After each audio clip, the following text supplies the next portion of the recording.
बच्चे हैं। अब इनके चेहरे की मासूमियत को देखिए, ये वही बच्चे हैं जिन्हें मोदी जी ने जंगलों से निकाल के रोड पे खड़ा कर दिया है। बताना चाहेंगे आपकी जमीन को किसने छीना है? मोदी सरकार ने। आप मोदी जी से क्या चाहती हैं? हमारी जमीन वापस लेना। आपकी जमीन को किसने छीना है? मोदी सरकार ने। आपकी जमीन को किसने लिया? मोदी जी ने। और किसको दिया? अडानी को। अडानी को। आप देख सकते हैं छोटे छोटे बच्चे कह रहे हैं कि इनकी जमीन को मोदी जी ने छीन के अडानी को दिया है। आपकी जमीन को किसने छीना है? मोदी जी ने। और किसको दिया है? अडानी को। देख लीजिए हमारी सरकार इतनी बेरहम कैसे हो सकती है। इनके मासूम चेहरे को देखिए और मोदी जी की बेरहमी को देखिए। जमीन साथियों, आप देख सकते हैं दिल्ली के सड़कों पर जंतर मंतर पर इस मुल्क के अवाम आज इकट्ठा हुए हैं। आदिवासी हक की मांग करते हुए, आदिवासी उत्पीड़न के खिलाफ इस मुल्क के जो बहुजन समाज के लोग हैं वो जय भीम, जय बिरसा, जय संविधान का नारा देते हुए आज जंतर मंतर पर इकट्ठा हुए हैं। आप देख सकते हैं इस देश की फोर्स को कोऑपरेट कर रही है, पुलिस कोऑपरेट कर रही है, बहुजन समाज के लोग उसको कोऑपरेट कर रहे हैं। नन्हे नन्हे बच्चे यहाँ पर इकट्ठा हुए हैं। क्यों डिमांड कर रहे हैं? आप अगर देखेंगे तो आदिवासी हक की बात करनी पड़ेगी। सवाल यह है कि जब सुप्रीम कोर्ट ये फैसला सुनाता है कि आदिवासी हक के पास उनका डॉक्यूमेंट नहीं है, इसलिए उनको जमीन से बेदखल किया जाएगा। लाखों आदिवासी आज जमीन से बेदखल होंगे।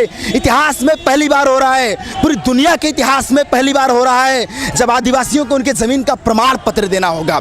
सोचिए, जब यूनाइटेड नेशन ऑर्गेनाइजेशन इस बात को मान चुकी है कि ट्राइबल हैं, दुनिया में जो ओरिजिन्स लोग हैं, एबोरिजिन्स लोग हैं, वो सारे एग्जिस्ट करते हैं। 9 अगस्त को पूरी दुनिया आदिवासी दिवस, मूल निवासी दिवस के रूप में मनाती है। ऐसे में हमारे बीच में पूरे देश के अवाम इकट्ठा हो रहे हैं। दादाजी आप बताएं, आप कहाँ इकट्ठा हुए हैं? हम इसलिए इकट्ठा हुए हैं कि जल जंगल जमीन से हम लोगों को खदेड़ा जा रहा है जी। तो ये मोदी के बाप का नहीं है, न तो सुप्रीम कोर्ट का है। ये तो मुल्क आदिवासियों का है। आदिवासी अपने खून पसीने से इस मुल्क को बनाए। ये कौन होते हैं सुप्रीम कोर्ट में बैठे हुए लोग जो आपको कहेंगे आप विदेशी हैं? ये खुद विदेशी हैं, ये आर्यन विदेशी हैं, ये विदेशी हैं। हम यहाँ के मूल निवासी हैं जो कि हम लोगों के जल जंगल जमीन से खदेड़ा जा रहा है। सोचिए, इस देश के मूल निवासियों को उनकी जमीन से बेदखल किया जाएगा।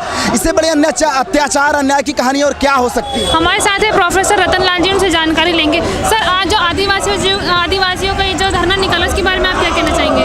कहना यह है कि आश्वासन नहीं चाहिए, इंसाफ चाहिए और हक और हकूक चाहिए। कि सरकार जो लीला कर रही है, 5 साल पूरे होने जा रहे हैं, कह रहे थे सबका साथ सबका विकास, 2 करोड़ रोजगार, दलित हमारे भाई हैं, तो कैसे जो काम ये सरकार नहीं करती है वो कोर्ट के द्वारा हो रहा है। तो कोर्ट को तो वोट नहीं मांगना है ना, सरकार को वोट मांगना है। कोर्ट ने बगैर आंकड़ा दिखे, बगैर कुछ किए हुए सरकार को जिम्मेदार ठहराए। उन्होंने ऑर्डर दिया कि 16 राज्य के करोड़ों लोग को रातों रात निकाला जाएगा। हम लोगों ने इसका विरोध किया। लगातार हम लोग लिख रहे हैं 5 मार्च को भारत भी बंद है और समाज को जगाने की कोशिश कर रहे हैं। तो कोर्ट ने स्वतः इस पर रोक लगा दिया। हमको रोक